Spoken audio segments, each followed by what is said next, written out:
महाबली राज्य में आज राजा भीमदेव ने अपने दरबार में एक वैचारिक सम्मेलन का आयोजन किया था, जिसमें पूरे भारतवर्ष के विद्यालयों के सबसे उत्कृष्ट विद्यार्थी भाग ले रहे थे। भाग ले रहे सभी छात्रों के लिए दान दक्षिणा थी और जीतने वाले उम्मीदवार के लिए थी राजा के मंत्रिमंडल में मंत्री पद की कुर्सी। इस सम्मेलन में तक्षशिला का प्रतिनिधित्व कर रहे थे वहां के सबसे होनहार छात्र चाणक्य। दरबार में राजा के महामंत्री कृष्ण स्वामी सभी प्रतिभागियों से एक एक कर देश के समाज के हित के बारे में प्रश्न पूछ रहे थे, लेकिन अब तक एक भी प्रतिभागी ऐसा नहीं मिला था जो उनके प्रश्नों का संतुष्टिजनक उत्तर दे सके। और अब बारी आई चाणक्य की। उन्होंने राजा और पूरे मंत्रिमंडल को नमन कर अपना परिचय दिया। उसके बाद वो अपनी शिखा की गांठ को कसते हुए आ खड़े हुए राजा के सामने प्रश्नों के उत्तर देने। उनके चेहरे पर एक शालीनता का भाव था। महामंत्री ने चाणक्य से अपना पहला प्रश्न पूछा, सबसे बड़ा शत्रु कौन? चाणक्य मुस्कुराए और बोले, अहंकार। अहंकार से बड़ा और कोई शत्रु नहीं। वहां बैठे मंत्रीगणों ने चाणक्य की प्रशंसा की। कृष्ण स्वामी ने अगला प्रश्न पूछा, सबसे बड़ा धन क्या है? चाणक्य बोले, विद्या। विद्या ही सबसे बड़ा और अनमोल धन है। उत्तर सुन प्रतिभागियों ने तालियां बजानी शुरू कर दी, लेकिन राजा भीमदेव ने उस उत्तर में कोई रुचि नहीं दिखाई। उनके लिए एक राजा के राजकोष का धन ही सबसे बड़ा धन था। प्रश्नों की श्रृंखला को आगे बढ़ाते हुए महामंत्री ने तीसरा प्रश्न पूछा, सबसे बड़ा वीर कौन? चाणक्य का उत्तर था, दानवीर। चाणक्य का यह उत्तर राजा भीमदेव को चुभ गया। उन्हें लगा मानो चाणक्य उनकी संपन्नता, उनकी वीरता का उपहास कर रहा हो।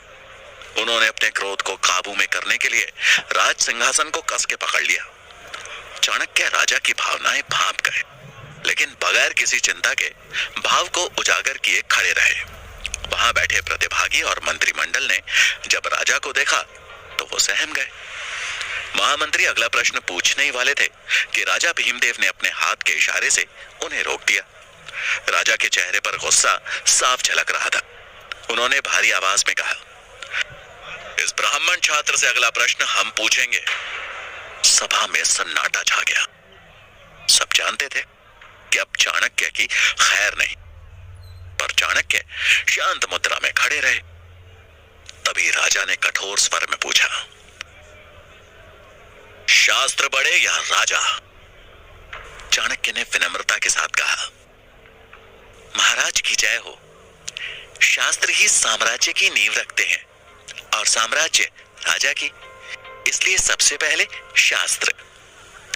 यह सुन राजा भीमदेव से रहा नहीं गया और वो अपनी राजगद्दी से उठ भरे दरबार में चिल्लाते हुए बोले, शास्त्र नहीं, एक राजा सबसे बड़ा होता है मूर्ख। क्या सिखा रहा है तुम्हें तक्षशिला? इतना भी नहीं पता कि अगर राजा नहीं होता तो प्रजा नहीं होती, और बिना प्रजा के तुम्हारे इन शास्त्रों का कोई मोल नहीं है। राजा जितने क्रोध में थे, चाणक्य ने उतने शांत स्वर में कहा, क्षमा कीजिएगा महाराज, लेकिन आप सिर्फ जनता के हैं। जनता है इसलिए आप हैं। ये सुन भीमदेव की आंखें गुस्से में लाल हो गई। उन्होंने तलवार के मूठ पर हाथ रखते हुए कहा, अब तो जैसा साधारण छात्र मुझे बताएगा कि मेरा अस्तित्व सिर्फ प्रजा की वजह से है। अपनी सीमाएं मत भूल, तो खुद एक भिखारी है जो यहां दान लेने आया है। चाणक्य को यह बात चुभ गई। राजा ने सिर्फ उनका ही नहीं बल्कि तक्षशिला का भी अपमान किया था। उन्होंने राजा की ओर देख हाथ जोड़े और उनकी आंखों में आंखें डाल कहा, महाराज, शिक्षा को पूजने वाला छात्र साधारण नहीं होता। वो एक दिन शिक्षक बन निर्माण करता है इस समाज का। वो अगर किसी को बना सकता है तो मिटा भी सकता है।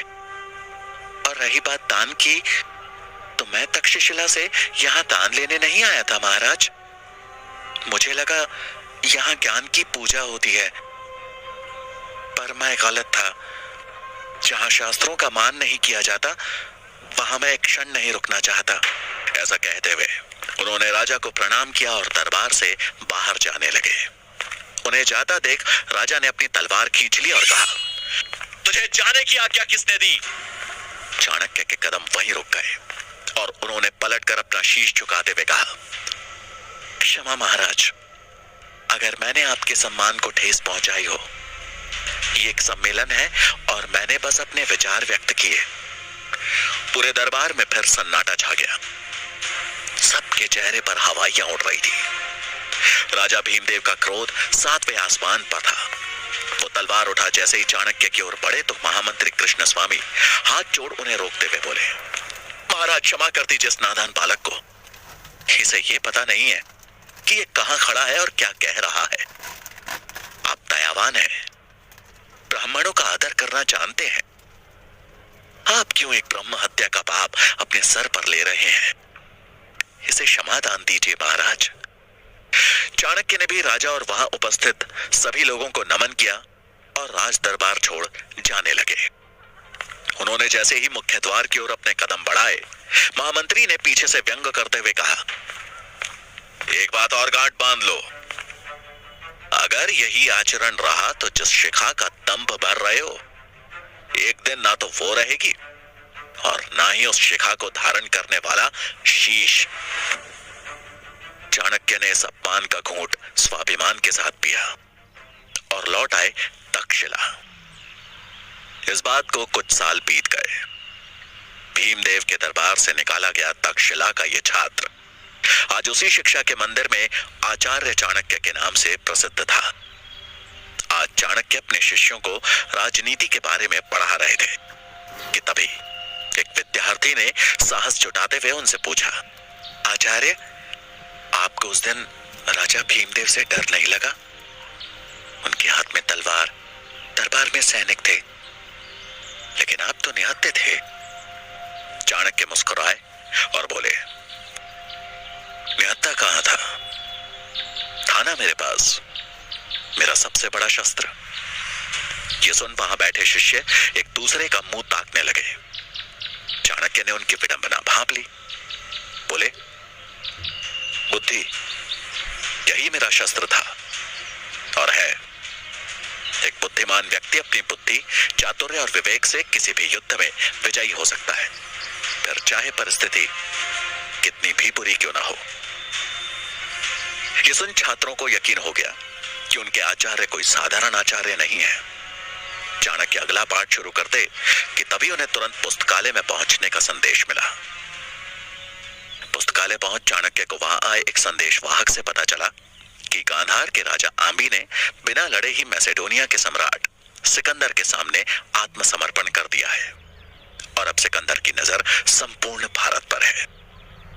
खबर सुन चाणक्य चकित रह गए और कुछ सोचते हुए वहां उपस्थित आचार्यों से बोले, इसका मतलब तो यह हुआ कि सिकंदर कभी भी भारत पहुंच सकता है। हमें भारत को बचाना होगा और यह तभी संभव है जब भारत अखंड बने। मुझे शीघ्र यह बात मगध के महाराज धनानंद तक पहुंचानी होगी। चाणक्य की बात सुनकर आचार्य मेघनाथ हंसते हुए बोले, आप जानते हैं ना धनानंद कैसा राजा है और भला वो आपकी बात क्यों मानेगा? ये सुनकर चाणक्य ने जवाब दिया, मैं खुद जाऊंगा मगध और अखंड भारत का प्रस्ताव उनके सामने रखूंगा। मुझे विश्वास है कि वो भी भारत को विदेशी आक्रमणों से बचाना चाहेंगे। मेघनाथ बोले, धनानंद सुनेगा और वो भी आपका प्रस्ताव? भीमदेव के दरबार से बचकर निकल आए, अपने को भाग्यशाली समझिए। धनानंद के दरबार गए तो मान और जान दोनों से हाथ धोना पड़ेगा। मेरा सुझाव मानिए और केवल अपना काम कीजिए, बच्चों को शिक्षा देने का काम। भलाई इसी में है। ये सुन के चाणक्य हैरानी से बोले, आचार्य, मैं एक ब्राह्मण हूं और ब्राह्मण का कर्तव्य होता है लोगों को सही दिशा दिखाना। अगर राजा धनानंद अपनी दिशा से भटकेंगे तो यह मेरा कर्तव्य है कि मैं उन्हें सही रास्ता सुझाऊं, नहीं तो सर्वनाश के सिवा कुछ नहीं होगा यहां। आप अपना कर्तव्य भूल गए हो पर मैं ऐसा नहीं कर सकता। मुझे आज ही मगध के लिए निकलना होगा। चाणक्य को जाता देख मेघनाथ ने ताना कसते हुए कहा, आचार्य, मुझे लगता है ये हमारी आखिरी भेंट है। आप मगध से वापस आएंगे भी या नहीं, इसमें संदेह है। क्यों ना आखिरी बार हम भोजन साथ में करें। चाणक्य उनका प्रस्ताव ठुकरा कर आगे बढ़ गए। उनके जाते ही मेघनाथ मनी मन बोले, इस बार तो ये नहीं लौटने वाला। चाणक्य तक्षशिला से मगध के लिए निकल पड़े और 5 दिन का लंबा सफर तय कर पहुंच गए मगध की राजधानी पाटलिपुत्र। उन्हें नगर में कदम रखे कुछ क्षण हुए थे कि पाटलिपुत्र की जनता पर हो रहे अत्याचार की सच्चाई उनके सामने थी। नगर के चौराहे पर कुछ सैनिक फांसी के फंदे से लटक रहे मृत शवों को नीचे उतार रहे थे। ये देख चाणक्य को समझने में देर नहीं लगी कि उन्हें सामूहिक मृत्यु दंड दिया गया है। शवों को देख के उनके परिजन जोर जोर से रो रहे थे।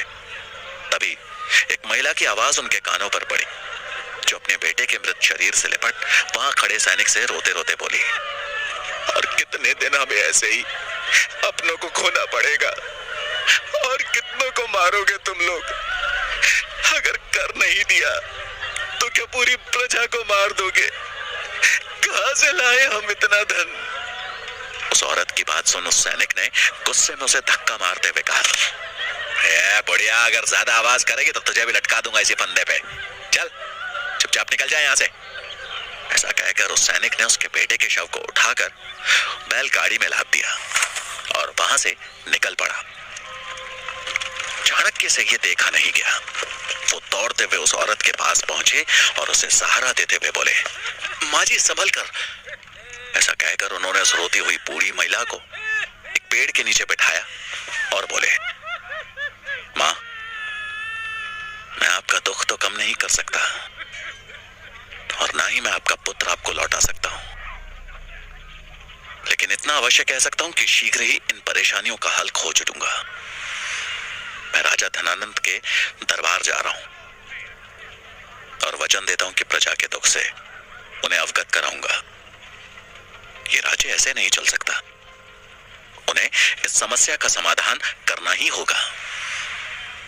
चाणक्य की बात सुन उस औरत ने आंखों में आंसू लिए ममता भरी नजरों से उनकी ओर देखा और बोली, आज पहली बार तुझे देख ऐसा लग रहा है कि मगध का हृदय अभी भी धड़क रहा है।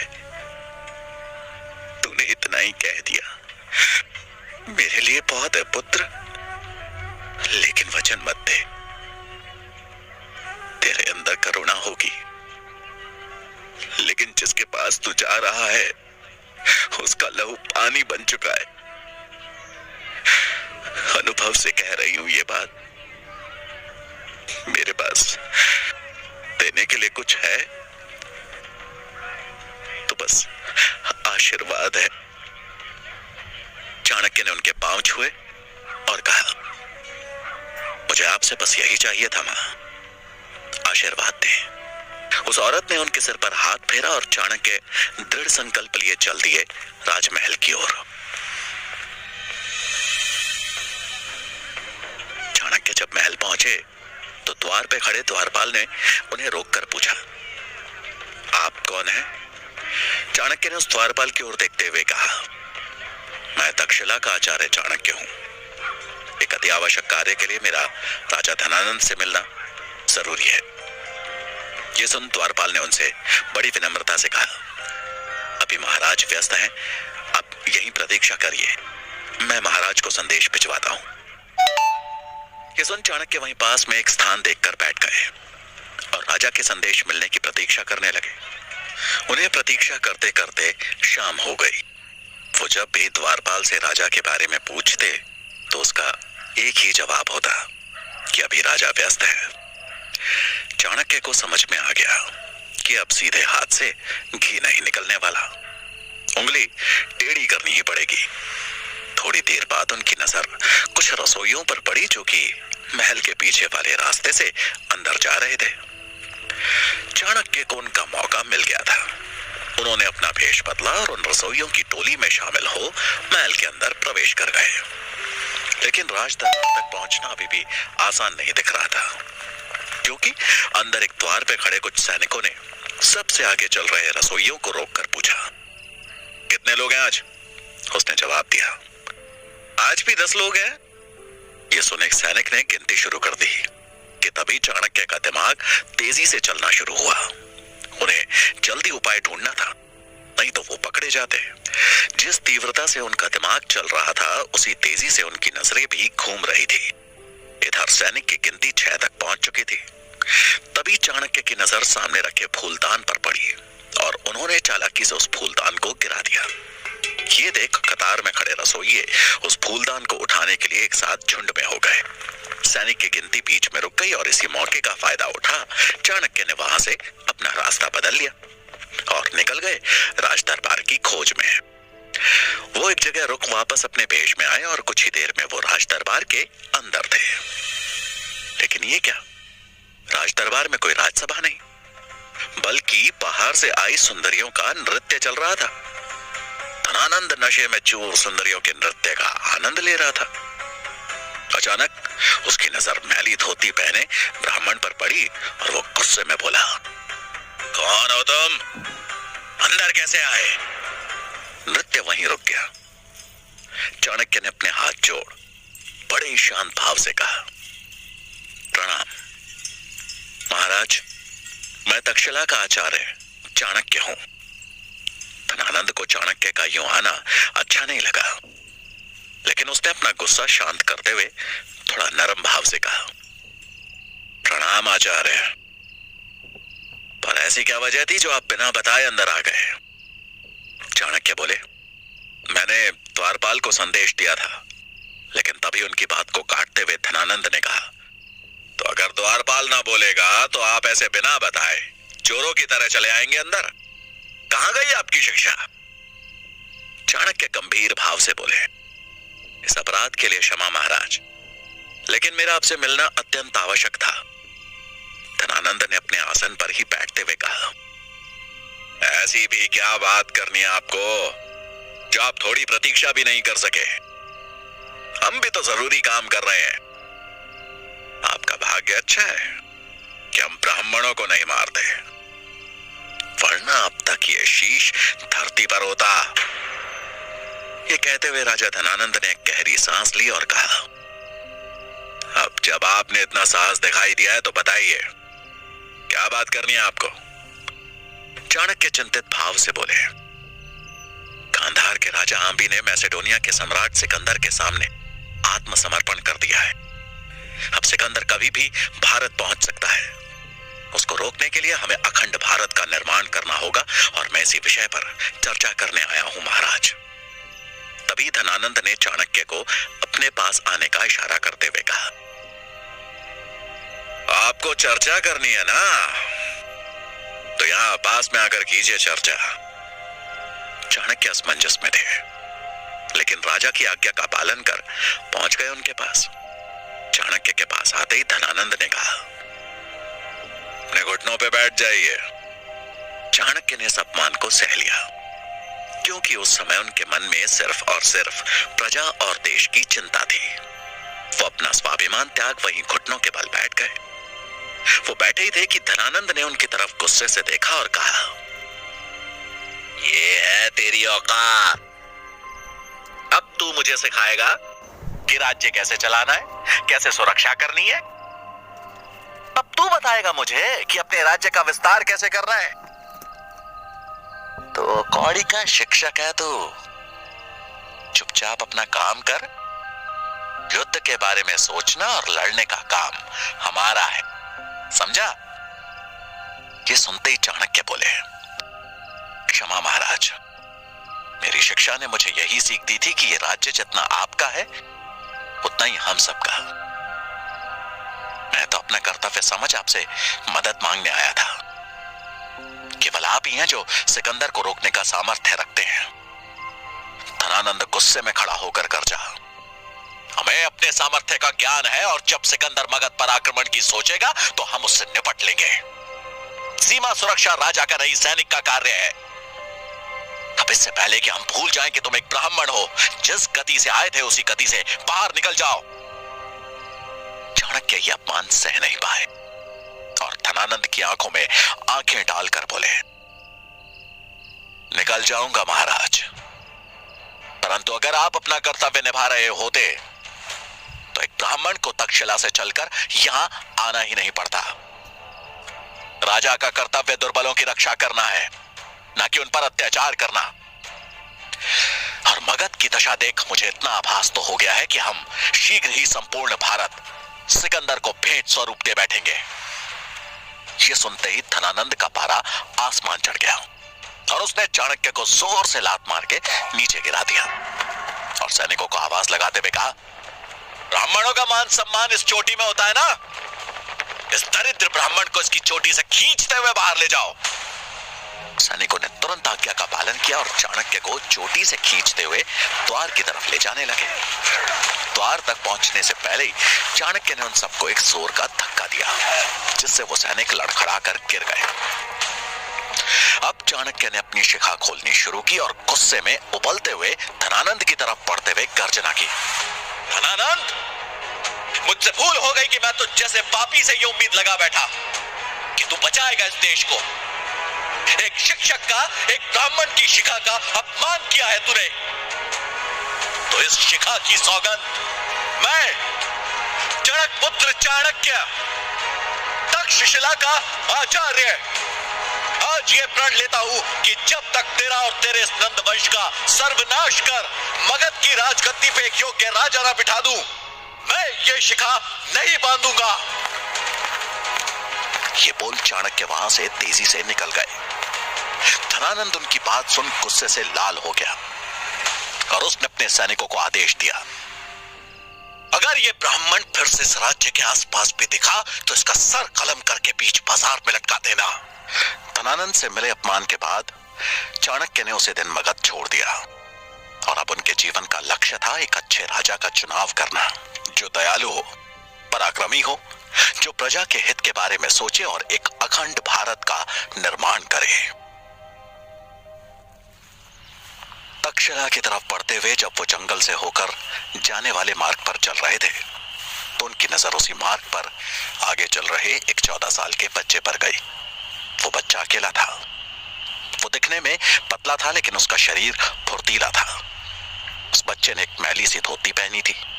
उसकी कमर में एक गुलेल लटकी थी। वो बच्चा शिकार पर निकले किसी चीते की तरह घात लगाए धीमे धीमे आगे बढ़ रहा था।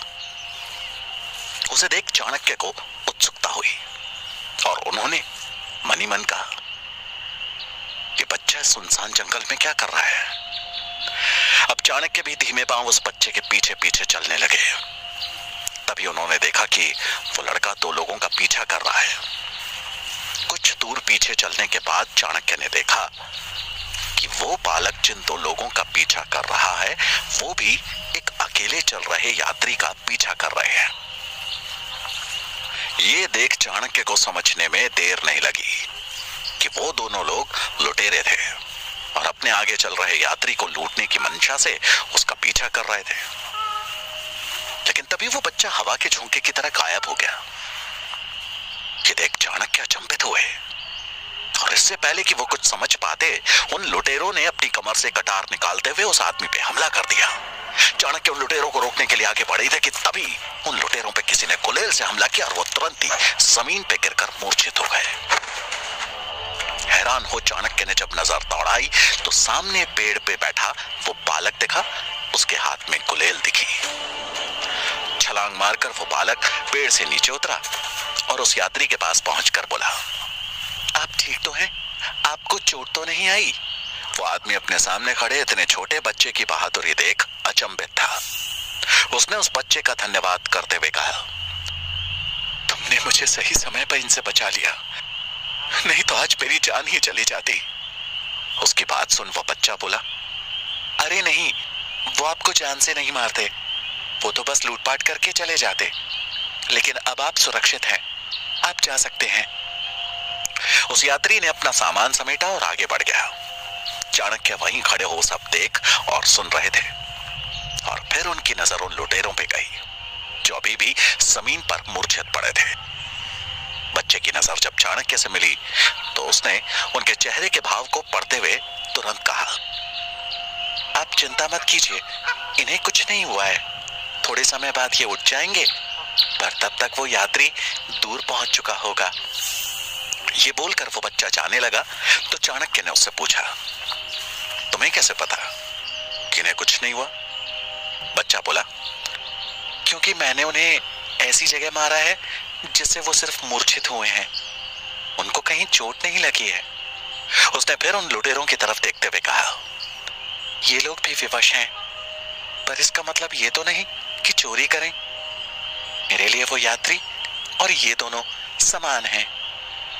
चाणक्य उस छोटे से बच्चे की बात सुन के मंत्रमुग्ध हो गए और बोले, क्या नाम है तुम्हारा?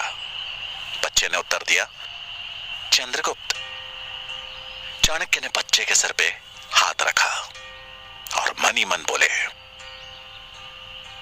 मगध का भविष्य दिख रहा है मुझे। एक राजा में दया और वीरता का संतुलन होना चाहिए। मनुष्य को उसकी प्रकृति के अनुसार पहचानने की नजर होनी चाहिए, तभी वो न्याय कर सकने में सक्षम होता है। धनानंद, तू राजा का कर्तव्य ही नहीं भूला, बल्कि अपने अहंकार में मगध की मिट्टी को भी कलंकित कर चुका है। लेकिन आज और अभी से इस कलंक को मिटाने की प्रक्रिया शुरू हो चुकी है। अब समय नहीं है तेरे पास धनानंद, बहुत जल्द तेरा लहू सिंचित करेगा मगध की पावन भूमि को। मेरी खोज आज पूरी हो गई है, मिल गया है मुझे मगध सम्राट। मगध की राजगद्दी पर अब चंद्रगुप्त बैठेगा और उसे इस राजगद्दी तक पहुंचाऊंगा